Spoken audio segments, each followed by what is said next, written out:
Behind the Shades.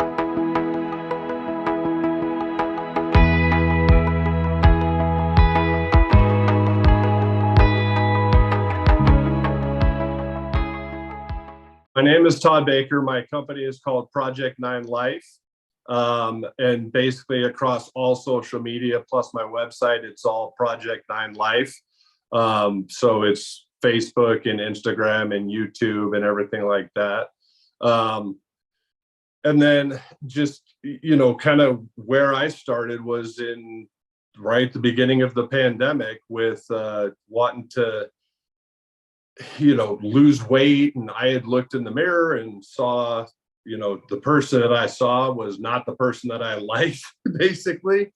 So I initially set out to lose weight, but it very quickly grew from there to more than that. Like, it was about getting and maintaining fitness, because it went from a motivation, which, let's face it, is an external factor and it can be fleeting, to an inspiration, which is in all of us.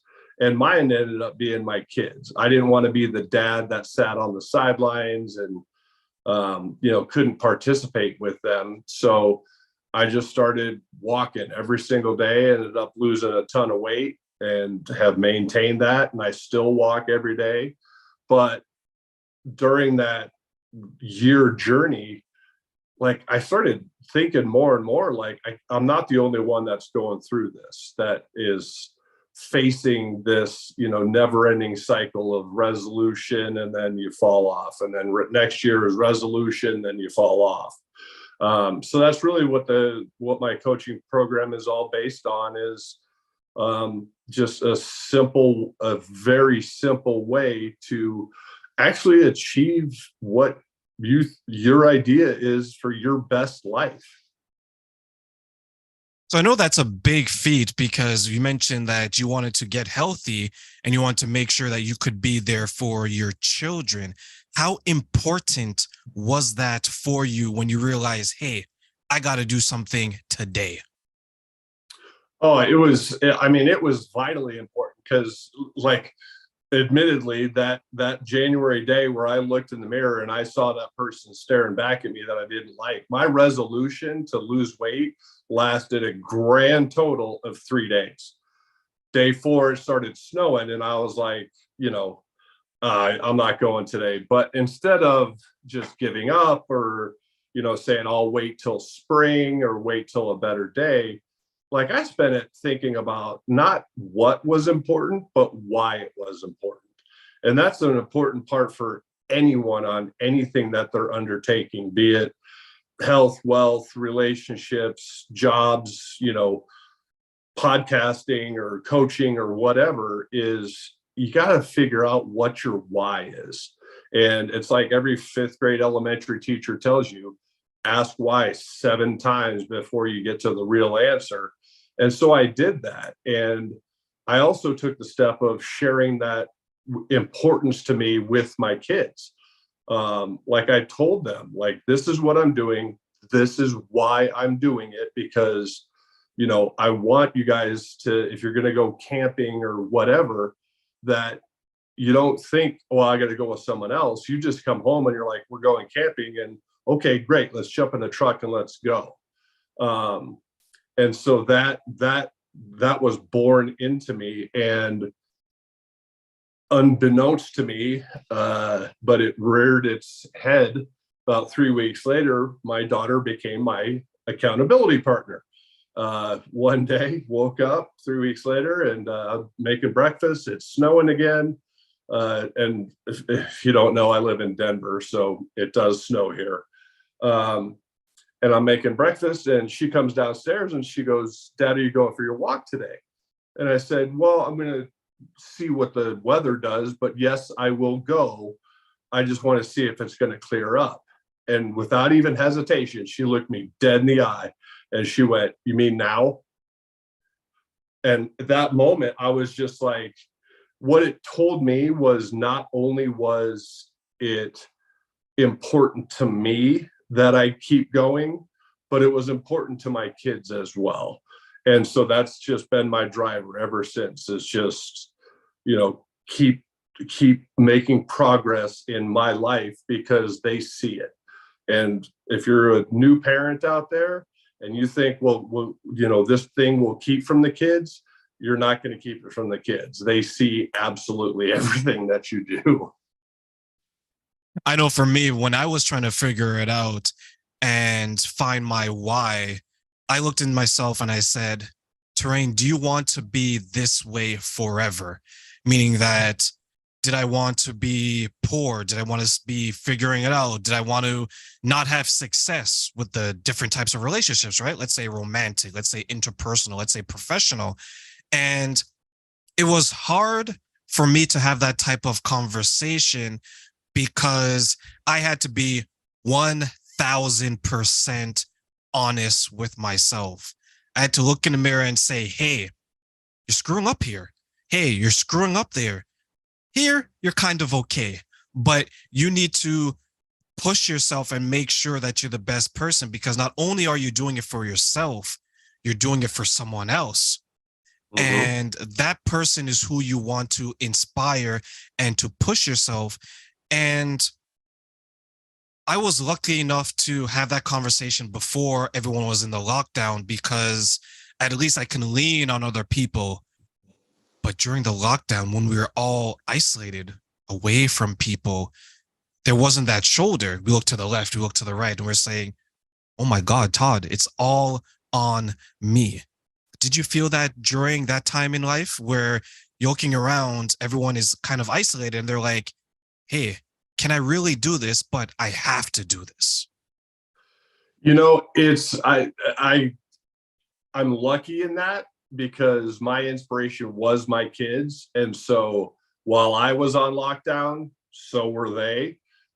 So they were here with me. But I actually took a lot of solace in the fact that when I would go out and just walk around the neighborhood and put in, 3 or 4 miles or whatever, that there was less and less people out there.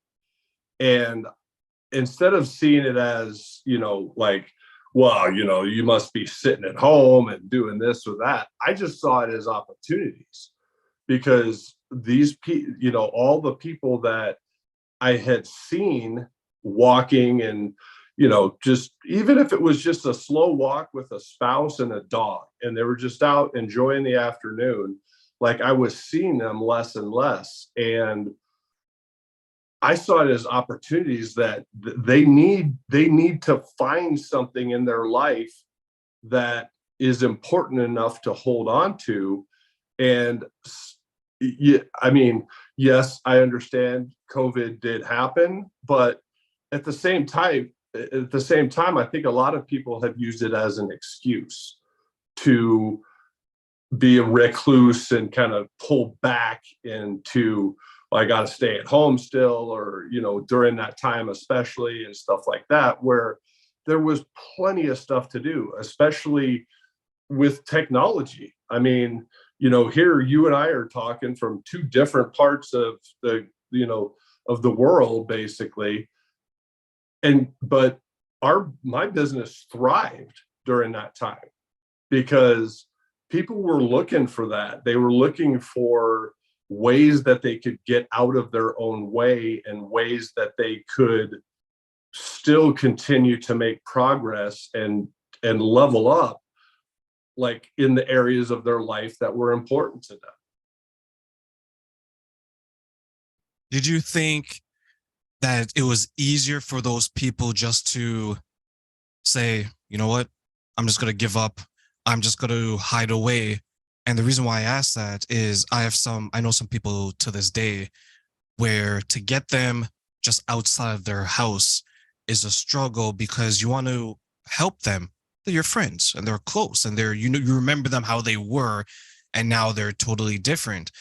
But in some cases, at least in mine, they're not even aware of it 3 years later. Like, how do you think we should approach those types of conversations? Because you've been successful despite everything that has happened. Well, and that's exactly, I think that, it becomes part of conversation, like, especially with a friend, where, you know, you can just have that honest discussion and be like, dude, look, you're standing still right now, which in today's world, if you're standing still, you're getting passed by in whatever realm that you're going for, you know, be it health, wealth, relationships, whatever. But, you know, we all know that, like, unless if you're making progress, that's great. But if you're standing still, you're getting past, which means you're going backwards. But at the same time, I think the important part there is it has to be a self-realization, and you can help guide people to it, and maybe bring an outside awareness, but until they look in the mirror, like you said that you did, and I certainly did, and you make that decision that, you know what, I want different, so I'm going to do something different, then until you have that conversation with yourself, you're relegated to whatever future it is that you've currently got, because it's not going to change because you're not changing. And that's a big point because they've changed into what they've become, which is kind of shielding themselves away, but they either maybe have forgotten, they don't, or they're unable to go back to the way they were, because the challenge now is it's kind of safe. It's Mm-hmm. kind of cool to be in my house, right? It's like Superman flying into his cave. It's like, yeah, I have everything here. If I want to talk to Todd, I can just send him a text message. If I want to see people, I can just turn on Netflix, right? You're substituting life in different ways. So when you found success, what were some of the ways that you found success during that time, which continues forward to today? It's a very simple principle in that my only goal every single day of my life is to be 1% better than I was yesterday. And it sounds like this little small number, just 1%. But when you start to put that into, okay, a month, 2 months, a year, if you think about it, I mean, if you get 1% better every single day for a year, right? And it's not a giant leap, it's just 1% better every single day for a year. You realize at the end of a calendar year, you're 37 times better than you were when you started the year. And I think it's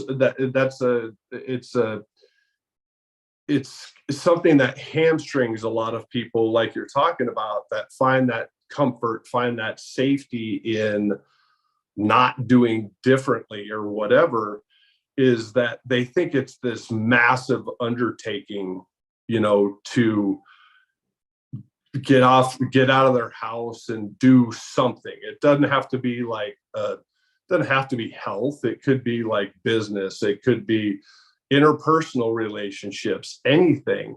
But, you know, what's preventing them is they think it's this massive thing that they've got to really do, when if you actually just break it down to a daily kind of thing, it becomes less daunting, and it becomes a lot more simple to actually look at yourself and say, yeah, I'm going to do that. And it drove me every single day and still does. Like, I all I want to do today is be 1% better than I was yesterday. I don't care what the Joneses are doing, or, you know, the Jeff Bezoses and Elons and all these people. Like, I really don't care, because I don't have their life, and I'm not living their life for them. I'm living my life for me and for my kids.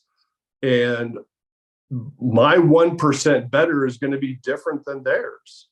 But that doesn't mean that I can't make those strides in my own personal life and in my own personal journey, in terms of like what I'm doing and why I'm doing it and stuff like that. And how important is it to you for your children to be a part of that journey and to cheer you on and to be proud of how far you've come?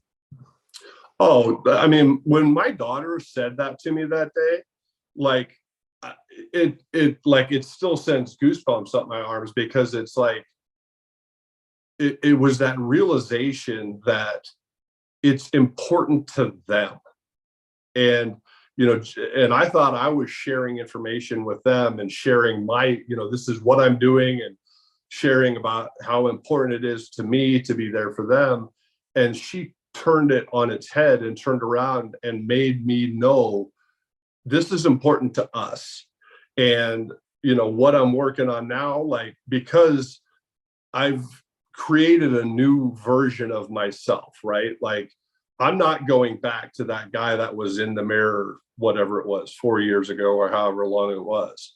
Like, I'm not going back there. So it's because I've established a new level of myself. Like, I just have, because I've been doing it for so long. It's like people are shocked if they don't see me out, or they see me at a different time or something like that.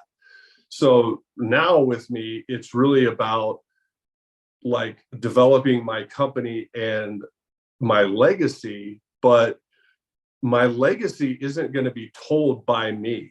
My legacy is going to be told by my clients and the stories that they tell about successes in their lives and things that they've accomplished. And, you know, and, you know, and because they worked with me and they saw, they got clarity, or they got a simple path, or they got out of their own way, whatever it is. But I've experienced it. People just accomplishing things that when they started, it was like, wow, that's a big goal. And then they start to get there and it's like, that was not big enough. Like, I'm going way higher than that. And that's what I get to leave to my kids, is like the stories that other people will tell about their own journeys and their own successes. And it's, you know, if they're like, yeah, it's because Project 9 or, you know, whatever, this program, it got me going. That's what I'm working on now. So take us through Project 9 Life and the importance of it to you and what it means for those that you are working with. Yeah, I mean, the importance is like the impact, and the whole impetus was like the company started with a why. It didn't start with a what, it started with why. And the why for me with the company is to help people that are feeling trapped by their circumstances or their situation, that want more. They know there's help out there, but they're struggling just to make ends meet, or the program gets too convoluted or whatever. And just give them a very simple path as to how to get from where you are today to ultimately where you want to get. And Project 9, ironically enough, that's, you guys, you probably should have my kids on, because they had a big part in this whole thing. But like the logo and everything that I've got, it's called Project 9 because both of my kids, my son grew up playing baseball, my daughter grew up playing softball. And so, as you know, with baseball, when you're playing defense, there's 9 players on the field, right? And then they did a diamond offset on it. And so that was the logo. So it was their idea, me in 2 hours and some stencils and a couple copy machines, and there you go. So it's there's no marketing degree or anything behind it. It was just kind of kids' inspiration. But the importance is just, you know, people talk about the 1%, right? Like in everything, there's the 1% economically, and everyone, you know, Forbes comes out with their new list every single year. And I kind of look at it and I'm like, take the economics out of it, because not everyone can be a billionaire. Not everyone wants to be a billionaire. But just in terms of success, like, what do you consider success in life? If right now we're looking at it and saying, well, it's about 1% of society, I look at it and think, well, what if there was 2? Or what if there was 3? All of a sudden you get this. I mean, this is, you're talking now about millions of people that are taking a different stance, and they're actually reaching and going for what they ultimately want, or their definition of what their best life is. And you get this upwelling of people that are doing stuff because they want to do them and because they're passionate about them. And that's a huge part of it, is like a lot of people, I think, in this world, they've lost their passion for their their job, their relationships, their health, whatever. And it's just the whole purpose of the program is, once you write down and you figure out like what is your best life, are you passionate about it? And if so, then let's go and let's get going on that path. I wonder how many people struggle to identify what their passion is in life. I knew from a young age. I knew that one of my biggest passions, if not the biggest, was going to involve speaking to people and assisting people through the struggles or maybe even some of the issues that they're going through. And I remember asking a couple of people that question, what are you passionate about? And it always seems to be something that's inward, meaning that I want to make money. I want to have the hottest girls. I want to have the fastest car and the biggest house. It's always material based, or what some people call very selfish. It didn't involve other people, right? And for me, what I understood was my passion was using the success that I knew I was going to be able to create for myself to help others be successful, right? Mhm. And you mentioned that you're looking to help people find their passion. Like, what are you passionate about? I think some people maybe don't know how to answer that question. Have you come in contact with people that seem to struggle to answer the question, hmm, I'm passionate about this? Do you find that in your journey? Absolutely. And the simplest way that I can help people through that process to truly identify it is, instead of starting at today and building towards your goal and putting in there what you do want, start at the end. Start with, where you want to be, right? Like, okay, this is what I want for my life. I want to be in shape. I want to be financially independent. I want to have a great relationship with my kids and my significant other, whatever it is. Whatever your idea of that best life is, instead of building from today forwards, build from the end and build back to today. But instead of writing what you do want, write down what you don't, because that will help you eliminate all the stuff in there that is definitely not your passion. Or maybe it's a passion against some of those things.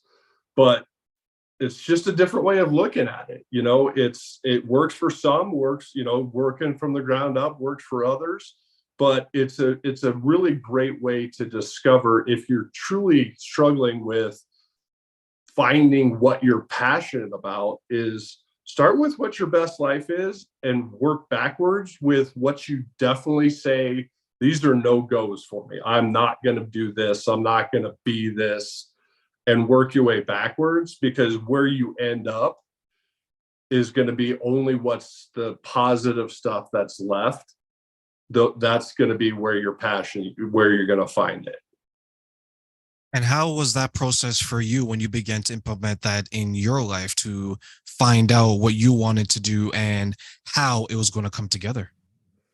Yeah. So unlike that, like when I started, like on day 4, and I kind of talked to my kids, and after doing some looking in the mirror and really figuring stuff out, I started with that day and built towards my goal.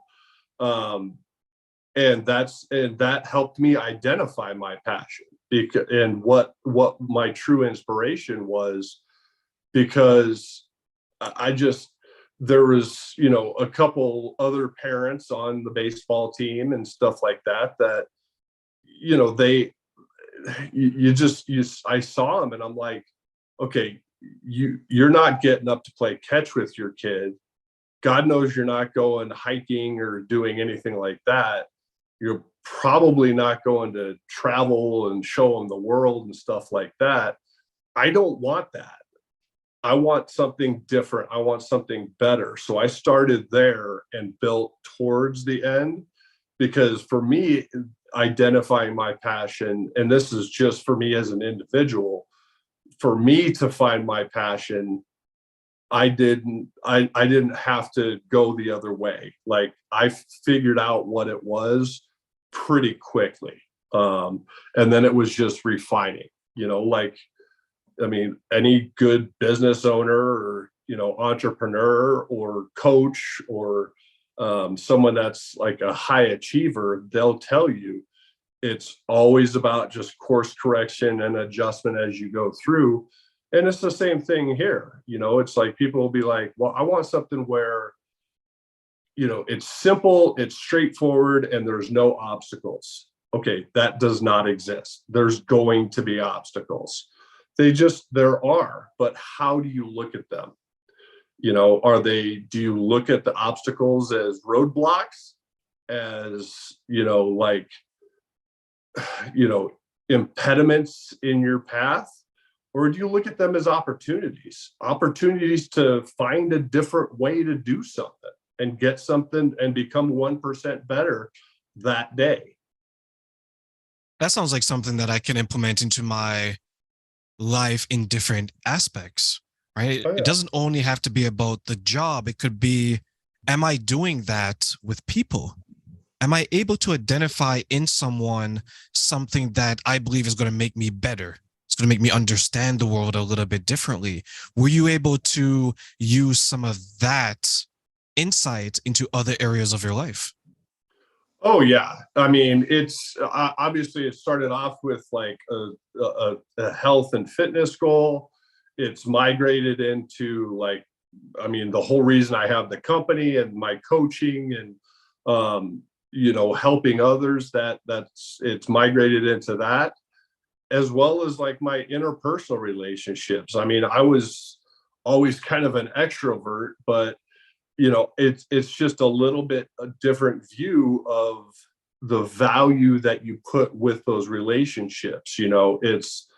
One thing I definitely learned very early in the journey is that it doesn't matter what your audience is. Treat them with respect and treat them with courtesy, and get to know people in every aspect that you can, because they might not be the contact that ultimately you need to completely just transform your life and take it to another level, but they might know that person.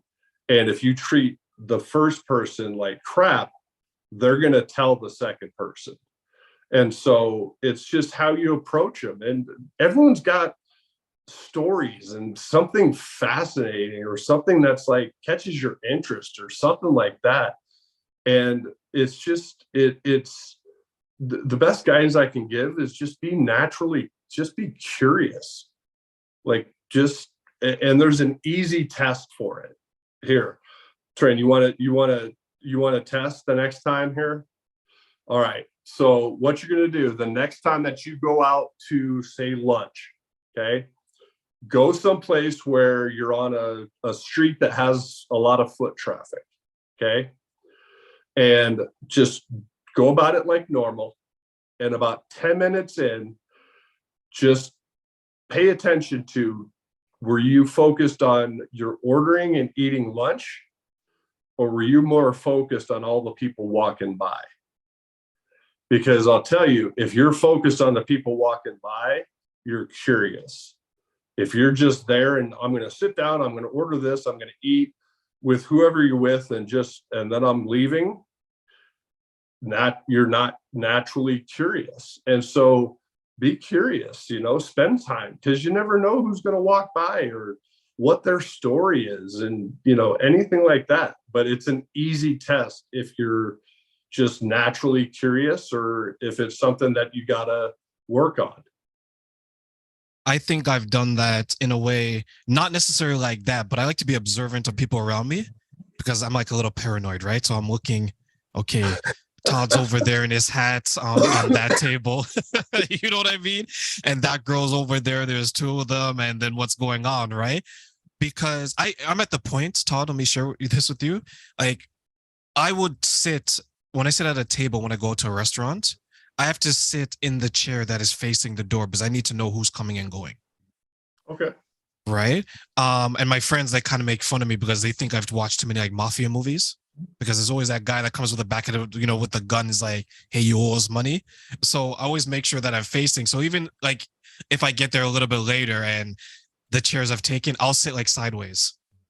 So I'm having a conversation here and I'm like, yeah, the door there, right? But I think you're absolutely right where you want to be observant of people because that's how we're built. We're built to be social. We're built to understand people. And I think sometimes we get so caught up in ourselves, like maybe I do a little bit, where it's just like, can I get number 45? Can get combo 40, 45 and okay, it's $10 and you're gone. You have no idea who's there and you haven't really interacted with anyone other than the person that's providing a service to you. So as we close, Todd, what's some advice that you want to give to someone who's trying to be curious, like you say, who's struggling a little bit, but they know that it's important for them to progress in life? Well, the easiest kind of advice or guidance that I can give to anyone out there that wants anything different in their life is very simple. If you want something different from your life, then you need to do something different. Because if you're the fly that keeps hitting the glass in the same spot, you're going to get the same result. And so if you're 3 years in, 4 years, 10 years into, I'm going to set a resolution and it hasn't worked yet, but you're like, I can do this myself.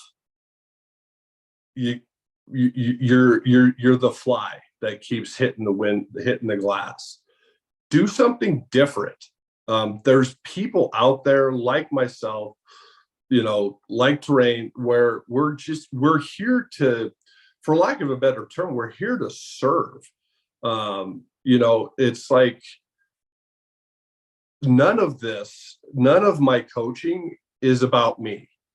Besides the fact that I'll share stories about like my origin story and why it came to be. But once that's over, then it's like about clients. Like what's your story? What are you striving for? And what have you struggled with? And how can we help get you to where you ultimately want to go? So, I mean, that's the biggest thing is just, take a serious look at yourself in the mirror and just be prepared for if you don't like what you see and the ways that you've gone about making any changes in the past haven't worked, then you need to do something different. And a lot of times, especially in today's day and age, there's coaches out there that this is why we're here, is to help you. And it's for no other reason. It's just we desire to serve, and we've got unique stories or different stories that we want to share with you, and we want you to share your story with us to figure out like, okay, how do we get you from A to Z, but not in one leap, like in 1% increments? How do we do that?